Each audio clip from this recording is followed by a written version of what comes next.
Hi, in this video I'm going to show you how to use the multiple choice group in the Timesavers 2 tab of the Timesavers add-in. So for the multiple choice group, it allows you to create a multiple choice or a single choice activity that would be played in slideshow mode. So now what you need to do is first of all, you've got these buttons over here. So this is what you would use to tag an item as a correct answer. This is what you would use to tag an item as an incorrect answer, and this one over here you can use to check and see what the tags are for different items that you've got. Okay, so basically I'm going to just do a very simple example where I'm going to create a single choice activity with times table, with a five times table. Okay, so what I'm going to do is I'm going to insert a picture.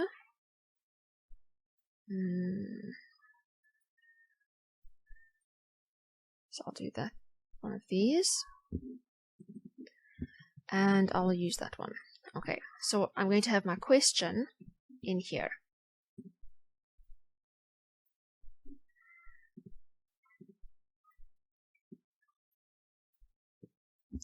I'm just going to make that transparent and no line.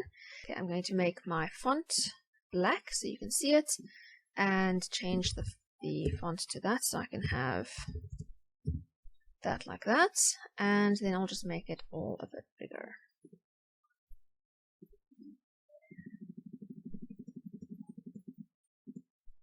And just move that down a bit. Okay, so that is the question for this example. Then I'm also going to go and fill in. So I'm actually going to use this over here that I've got, but I'm going to go and use that for all of my possible answers, and I will go and put in, I've already filled in that I'm counting by fives and I'm going from 5 to 60, so I'm going to create like that, and I'm just going to go and change the font there as well and make it bigger like that. Okay, and then I'm just going to move these all out of the way so I can see what I'm doing. Okay, so now the way I've created this is that you can have more than one possible answer, or sorry, more than the number of answers that fit onto your slide. So if you want to have 4 possible answers on your slide like this, then you can have extra ones over here, and so long as you have tagged one of them as correct, the correct one will always be placed onto the slide, and all of the rest of them will be randomized with 3 in random positions, 3 incorrect answers in random positions on the slide. If you have, like in this case, I have 4 possible answers on my slide. All the rest of them will be deleted when the activity is created. Okay, so what I'm going to do for now is I'm actually just going to tag all of these as incorrect, and then I'll come back and tag, and if I do that you can see, so the incorrect ones all tagged, or all have a border of red like that. Okay, so now what I'm going to do is I'm going to go and duplicate this. So I'm going to have 12 slides so that I can have 5 times 2 and times 3 and times 4 and times 5 and so on. Okay, so now I have filled in all of the questions that I'm going to have for my different slides. But now obviously they're not all going to have these as the possible answers. So I need to go now and I need to select which ones in each case are the correct answers. So in this case, 5 times 1, that is obviously the correct one. So that now changes to green. Okay, then I'm going to go down. 5 times 2 is now the correct one, and that changes to green. Then 5 times 3 is correct. Then 5 times 4 is correct. Then 5 times 5 is correct, and so on. So I'm going to go and change all of those to the and mark the correct answer as correct. Okay, so now I've done that. I've tagged all of the correct answers as correct for each slide. Okay, now obviously we would not want these to necessarily be in order. So I'm also going to use another function that I've got in my add-in over here, and that is to go and shuffle the slides. So I'm going to go over here to the slides and I'm going to shuffle them. So now the questions are all in a random order. And so now what I'm going to do, I've created my slides that I want. You would obviously customize these further. You would put backgrounds on or whatever. I'm just doing a very simple example at the moment. Okay, so I've created my slides. I've got all of the possible answers that could go onto the slides, and I have tagged the correct ones as correct and all the others as incorrect. Anything that is not an answer, that is not a choice that they would be able to choose between, obviously doesn't get tagged. So I'm not tagging these at all. Okay, so once I've done that, I am now going to go over here and I'm going to click on the single choice option. So now you have two options over here. You can just click on that straight away, or you can go over here and click on the don't shuffle option. Because if you don't want the options that they can choose between to be shuffled in their positions, then you can click that if you want to. But in my case, I'm going to be choosing to shuffle the answers when I'm finished creating. Okay, so now what I'm going to do is I'm going to click on that. So now what happens is two new slides are inserted. This is a slide that would be they would be taken to when they get a correct answer, and this is the slide that they would be taken to when they get an incorrect answer. Now obviously you're not going to leave it looking like this. It doesn't look very nice. I just did it like this so it's very obvious to you which one is which. Okay, so here I would remove that. I would customize the way this looks. I would put in say for instance a picture, and I would go and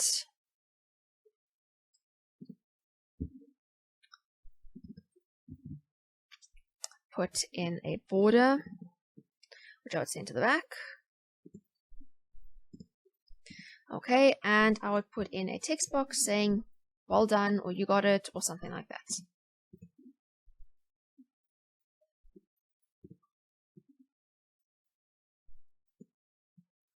Or you can put in an image or something that you that shows them that they got the right answer.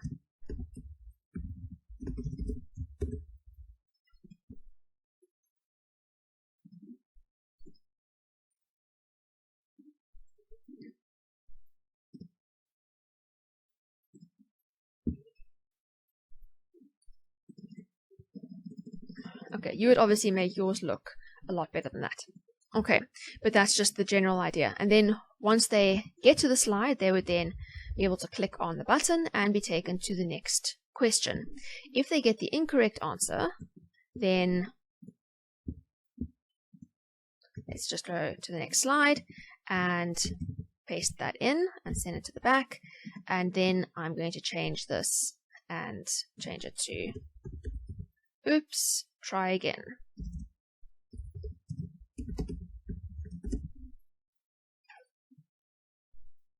And I'll just move that down like that. Okay, so now I've got my feedback slides ready. So now what I'm going to do is I'm going to go and create my activities. Now when I create my activity, I'm just going to click on the button. I've got everything ready for it. I've got my choices tagged as correct or incorrect. I have got my correct and incorrect feedback slides ready. So now when I click on this, what's going to happen is the slides will automatically be linked, and all the choices will be shuffled around, making sure that the correct answer is on the slide, and any extras will be deleted that are not on the slide. Okay, so let's go and do that now. So I'm going to go click on the button over here to create my activity. So now you can see that all of the extra answers have been removed, the choices have been shuffled, and the correct answer is on the slide. Also, in between each slide, you can see that the correct feedback slide has been inserted, and right at the end, my incorrect feedback slide is still over there. So now let's go and test this out. So I'm going to go and start my slideshow, If I click on there, so 5 times 3 is 15. If I click on 15, I get my correct feedback slide saying you got it, and I can click on next to go to the next slide. Then the next one, 5 times 8 is 40. Yay, I got it. So I can click on the next one and go to the next slide. Now, if I make a mistake, 5 times 2, if I accidentally click on 50, now it tells me, oops, try again, and it takes me back to that slide again. And then 5 times 10 is correct. Okay, so 5 times 6, let's say I made a mistake and I click on 40 and it was wrong, so I can go back and I can try again and I can get 30. Okay, so that is how the activity works. So each time they click on an answer, they get feedback to find out if they got it correct or incorrect. And if they got it incorrect, they can go and try again. Okay, so let's escape that. So that is how you create a single choice activity. Now, like I said, you could have done the same thing using the don't shuffle option, but now just be careful when you use the don't shuffle option that you don't have any correct answers that are off the slides, because correct answers that are off the slides will be deleted because the answers aren't being shuffled, which means that the correct answer will not be placed onto the slide, and anything that's not on the slide is deleted. So just be aware of that. If you choose the don't shuffle option, you need to make sure that your correct answers are always on the slides so that they don't get deleted accidentally. Okay, so now let's go and have a look at how the multiple choice answer or the multiple choice activity works. Now, the multiple choice one actually works quite differently. It doesn't work with links for the most part. There are a few links involved, but most of the time, for the most part, it actually works with animations instead of links.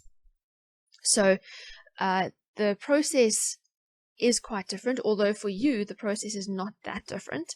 The process behind the scenes is quite different, but you still are able to put your all your choices on.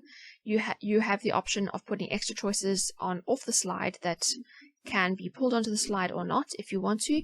You also have the option of having it shuffling or not shuffling if you want to do that. And you can have, in this case, obviously multiple answers that are correct. Okay, so because of that, it works quite differently though. So what I'm going to do in this example, so let me just go and select all of those, and I will delete all of them except for the first one. And in this example, I am going to have, instead of having the times tables, I will use multiples. So I'll say multiples of 2, for example. Okay, so let's just make that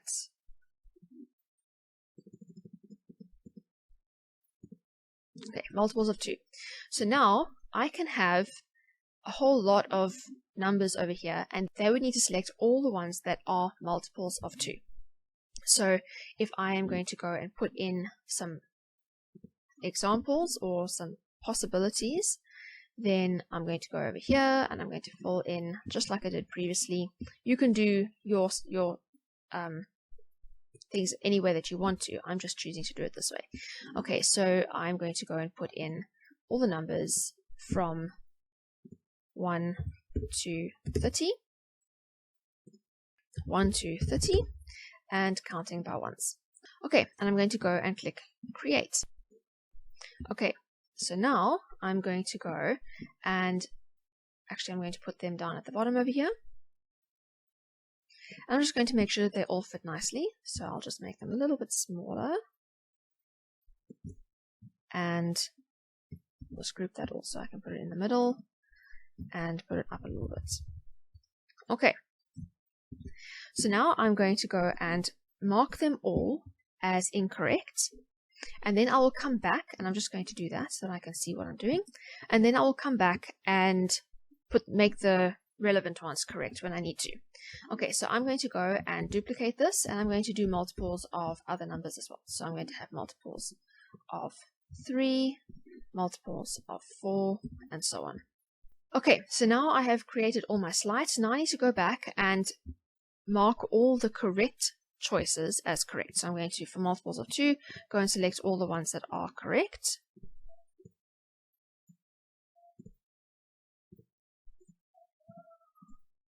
And tag them as correct. Okay, so now you can see that they've all changed to green because they're not tagged as correct. Okay, and I'm going to do the same thing for all the multiples of 3.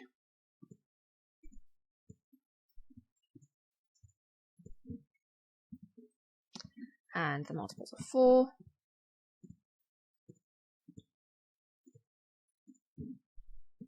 And so on. Okay, so now I have tagged all of my answers as either correct or incorrect, depending on what they are for the particular example. Okay, so now what I'm going to do is I'm going to go and start creating my multiple choice activity. Now, when I do that, this is going to appear. So over here, I have got buttons that are going to appear on every slide. Now, in this case, I don't want these buttons to be in this position. I want them, so I'm going to actually cut them and go to the slide and see where I want them to be. So I would say maybe I want this button to be over there, and this one to be over there, and this one to be over here, and over here I can maybe put this one. So you can move the buttons to wherever they work for you in your example, and then just cut them again and put them back on the slide, because they need to be on this slide in order for them to be put onto the different things. You can also obviously change the way they look. You can do whatever you want with those buttons. You can change the fonts, you can change the background or the fills, you can change the way they look entirely. So that is entirely up to you. And the same thing applies for the single choice as well. Those buttons where they're clicked on next and back, you can also change what those buttons look like as well. Okay, so in this case, I'm not going to worry about changing what the buttons look like.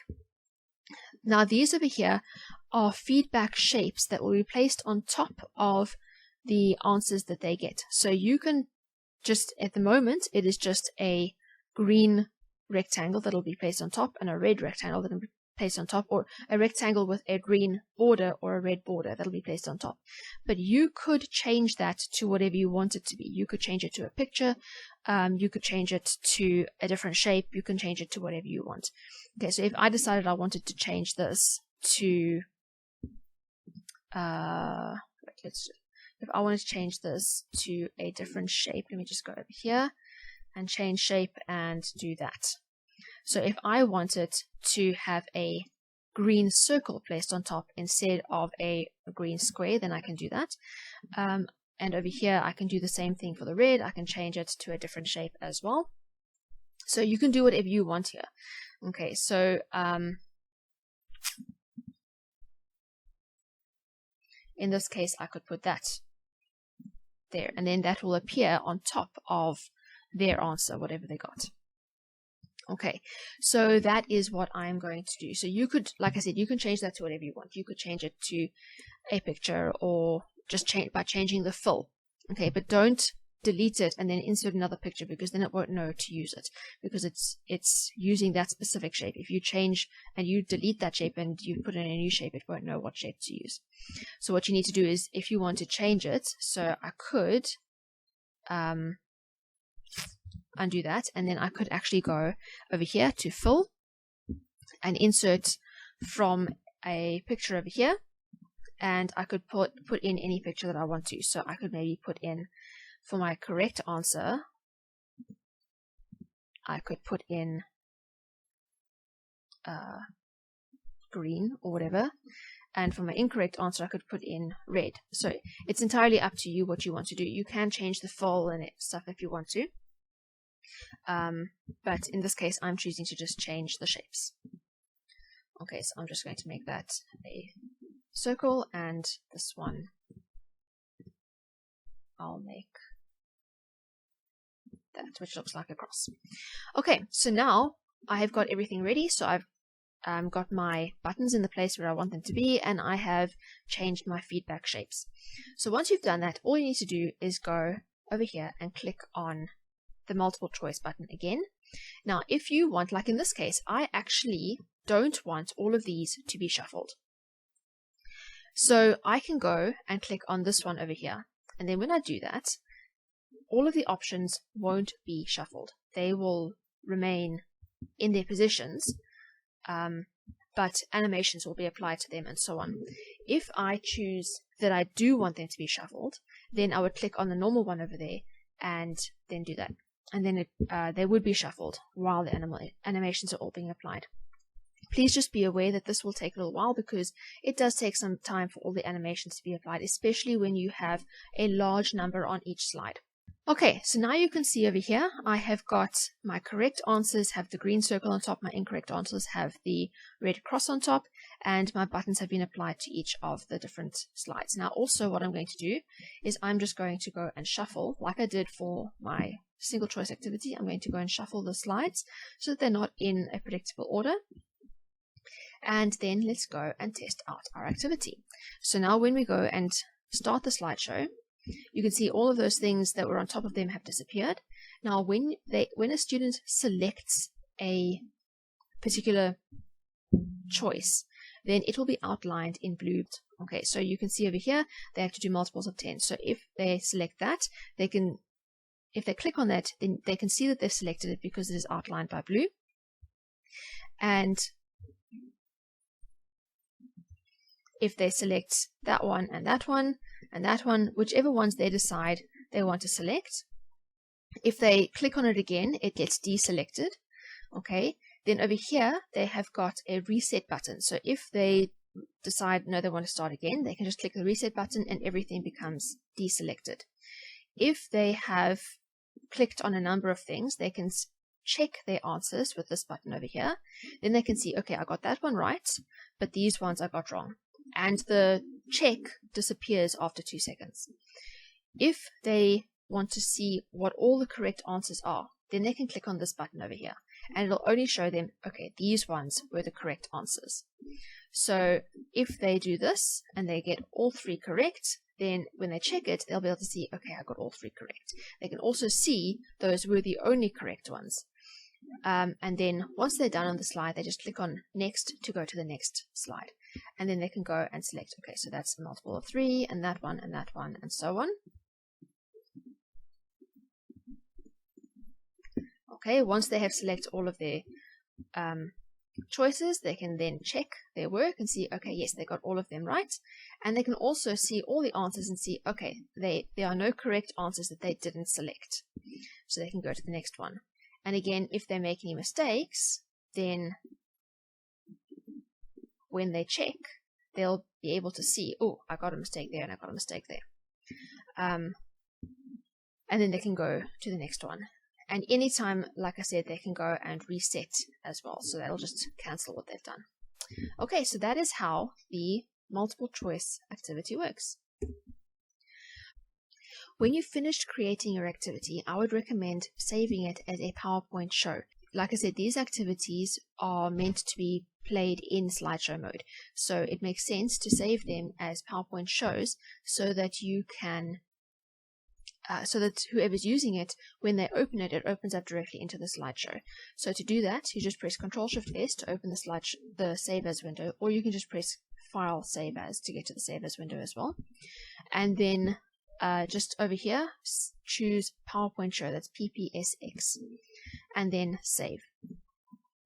And once you've done that, when you close it, when you open the PowerPoint Show, which is the one that we just saved, it opens up directly into slideshow mode. And then students can play it straight away. So they would be able to play it like that, and everything is working as it's supposed to. Okay, and that is how it works. Okay, I hope that has been helpful, and I hope that you have a fantastic day. Thank you. Goodbye.